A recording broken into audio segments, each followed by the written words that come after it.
I'm sure you have heard like don't eat banana in night, but have you heard like don't eat waffle at night?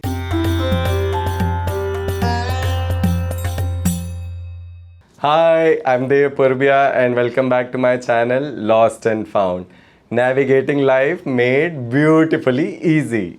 And today's topic is super interesting. I'm sure a lot of you will relate to it, which is how I quit sugar, and I've been following it for last 1.5 year, more than that.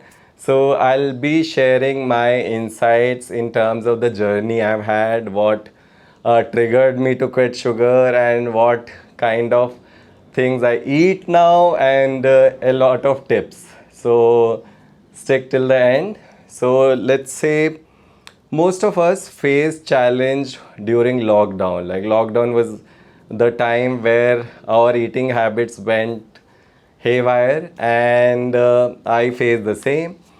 So one of my friends, she had taken my weighing machine for a few months. When I got it back, uh, my weight was 82, and that's the heaviest I had ever been, because I always had great metabolism, so I was on the leaner side. All my life I struggled to put on weight, and this was the first time I reached that weight, and my first reaction was this machine has gone bad.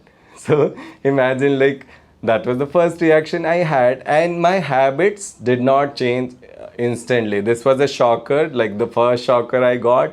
And then the second shocker was XL size shirts stopped fitting me nicely. So I was like, this cannot be. All my life I have worn medium and large mostly. So this was like a thing which was the trigger I needed. So I was like, okay, something has to be done about this. I cannot buy more clothes of bigger size, like not more than XL. Like that was something I did not agree with.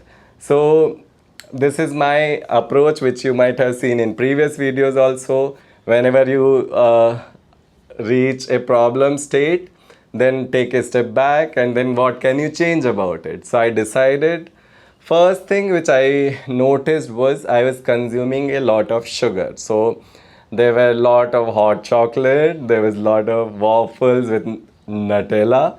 So imagine you are just consuming right, as in right out sugar, processed sugar. And imagine this thing, like nobody tells you that, oh, this is addictive. Nobody would tell you that.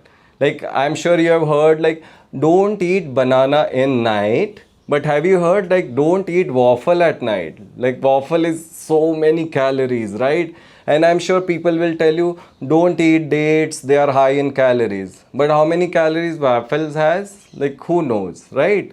And probably the chocolate you will binge eat, who knows the calories? Nobody will tell you that. Like, so that is something which we don't discuss. So the trigger happened, so now it was time to transform. So luckily it was kind of a new year resolution which I maintained. So I decided this in December, and December is the time when I get my next favorite thing, which is peanut chicky with fresh jaggery of winter. So I instantly had a replacement available. So it was like um the craving, like the craving of sugar from waffle and hot chocolate was replaced with a craving of jaggery chicky, which was the next favorite thing. So when you think about it, where do the cravings come from?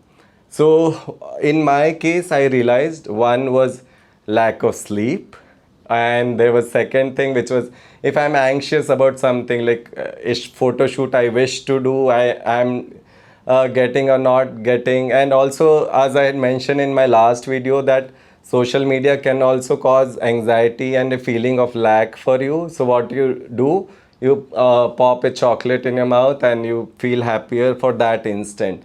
And the third thing, you would not believe, at least for me it was, when you see lot of Netflix, half of the time you're seeing food.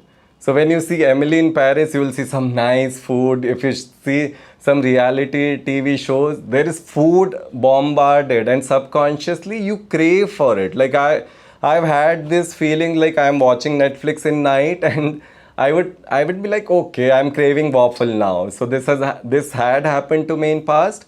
If you have any other triggers for craving, do drop them in comment. I would like to hear like what was triggering you for sugar, let's say. And so when I took this step back, as I mentioned, like I took made the transition during winter months.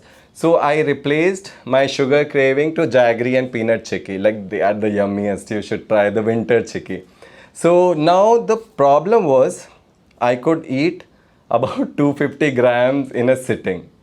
So basically you are replacing one poison with other. Like you need to have a portion control in place, because if you're not doing that, most of the things will fail. If you think of it, the philosophy is from moving from super processed food to lesser processed food. So let's say when you replaced processed white sugar with jaggery, you went to some maybe lesser levels of processing. But if you consume a lot of jaggery, it doesn't help the cause. You are probably consuming similar or more calories, right? So you need to be watchful of that. And another thing which works in my favor, I love fruits. So basically, if I could easily replace my cravings with fruit. Like I introduced some more fruit in my diet. I was eating lot of dates, and it still works fine. Stick to the end of the video to know what happened to my health, some of the parameters. So immediately I found replacement or comfort in, as I said, peanut chicky and fruits. So now at some point I realized that, oh, I am consuming too much peanut chicky also, because I was like, as I said, at a go I could eat as much as 200 grams. That was a lot. So not only sugar intake, I kind of restricted my overall portion control. I reduced a bit of my dinner, this thing as well, like the calories I was consuming. And to add to that, I added smaller movement exercises in my routine. So this also helps. Like just leaving sugar may or may not help how it goes, as in how your fitness improves over the time. Now coming to one of the big challenges that comes is, as I mentioned right now, that when you move from highly processed foods to a lesser processed food, it becomes better, because the challenge is most of the super processed foods like chips and probably oats also, which you are eating as healthy, this thing, and lot of this muesli and stuff, they have added sugar. Like if you don't read the labels, you wouldn't even realize that how much sugar you're consuming, because nobody will tell you on face like that zero added sugar or something like that. So when I build this awareness, I started reading labels. Like a packet of chips also has added sugar, like for flavor. Like a simple salted chips might also have sugar added to it. So the indirect consumption is something I have not mastered yet, because as I said, the trick to starting controlling sugar is portion control. So let's say if you're going to consume two gulab jamun, then consume one. If you're going to eat one, then eat half. Like I don't recommend whoever I have met during this journey, there have been people who have left sugar for 6 years. There have been people who struggle always. Like they are shocked that how could you do it. So my suggestion always is portion control. If you're going to eat two, eat one. That's it. Like that's the first step.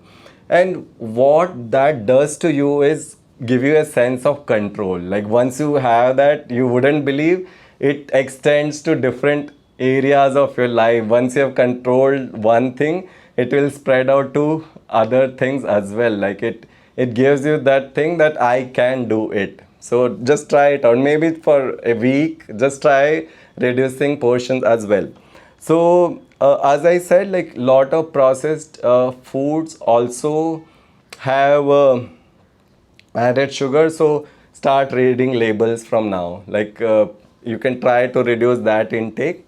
One more factor which becomes a challenge is that we assume that it will not work. Like if I am in a social environment, I need to eat sugar. Like there is a lot of factor about that. So I would give you an example. Like I was 6 months into this journey, and it was my cousin's wedding in my native village, like wherein I was like, what will I explain to them? Like if I say I'm not eating gulab jamun, I'm not eating mithai, I'm not having tea because it has sugar. So these were all the situations and battles I had built in my head. And when I reached there, nobody bothered. You wouldn't believe, like nobody really even asked me why I'm off sugar or anything. But a lot of times we build these battles in our head where we think, oh, this person will object, I will have to eat because like it has to be done, it's a social thing. So that's something we assume, and lot of times the battles are all in our head only. We are fighting imaginary battles. So this is something which I feel you can probably try it and see that if it works. So yeah, as in there is a bit of cat fight for sugar. And then so like when you do start doing this, one more tip which I will have is that find the next food that is your favorite. Like in my case, I love having dates and I love coconut. So these are the two comfort foods I found, and make sure they are readily available. So when you do that, okay, I think this section might have to be cut because finally the cats are active and they are cat fighting. I think they need some sugar. No, they don't. So, great, no. Okay. So, like that is the tip I would give to you, that find the next comfort food for yourself and keep it ready.